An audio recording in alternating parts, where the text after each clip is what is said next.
तर काहीच अमित काहीतरी सीन सांगत होता. तर एवढा उन्हात आम्ही निघला आहो. आजचा दुसरा दिवस ब्लॉगिंगचा.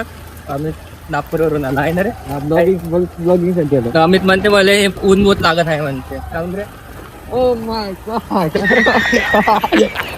तर काहीच आता मी ना साप पाहिला तर हे दोघं मानत नाही. छोटा चेहरा दाखव. तो सापच नव्हता तुम्हाला भाई. साप होय भाई, साप होय.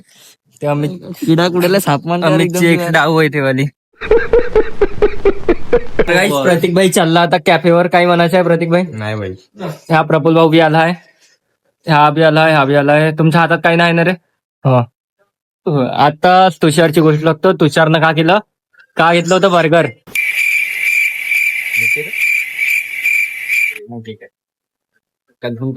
तुम्हाला माहित आहे स्वतःच्या कॅफेत स्वतः काम करावं लागते. हे बघा एवढे जण पाहत आहे, गर्दी झाली. प्रतीक पहिली वेळा भांडे घातत आहे तर बहुत गर्दी झाली गाईच.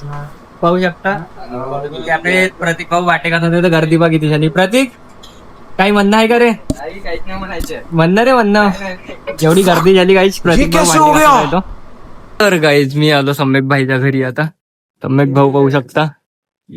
सम्यक भाऊनं कॉल करून बोलवलं. काहीतरी सिरियस डिश का करायचं आपल्याला, गोष्ट करायची काहून करियलच्या बद्दल. पर्याले मी चाललो व्हिडिओ बनवायला घेऊन. आता कसं वाटन तुला आता उन्हात एवढा जा कार घेऊन ये.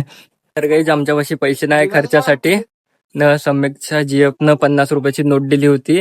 तर आता 1 वर्ष झालं त्यानं सांभाळून ठेवली. आता काढली तशी किरकिरी करून राहिलं तुम्हाला नाही का. काढली ते आता जपून ठेवत आहे. तर असे राहते बुट्टे नाही का. ज्या घेणं पे खर्च करणं पे ते नाही भाई, एक वर्ष जास्त झाला. कम से कम ते 2 ते 3 वर्ष झाले. मग आता उन्हात आणत आपण बरं आज आली पण मी त्या नोटीला कधी हात नाही लावला. आता काही चुपचाप मध्ये मीच नोट गायब करतो. काही आत्ताच सम्यक आला घरून. त्याला बहुत ताण लागून होते. तर घरून पाणी नाही पिलं त्याने इच्छा पाणी पिताव म्हणते. पा असं खोटं बोलता. अबे जाणं. मग भाऊले उन्हाळी लागली का ना आत्ताच फिरून आला ना. सम्यक भाऊ बसला आता ज्या कूलर मध्ये बस म्हणून नाही का उन्हात आणायचं फिरायला लागत सम्यक भाई.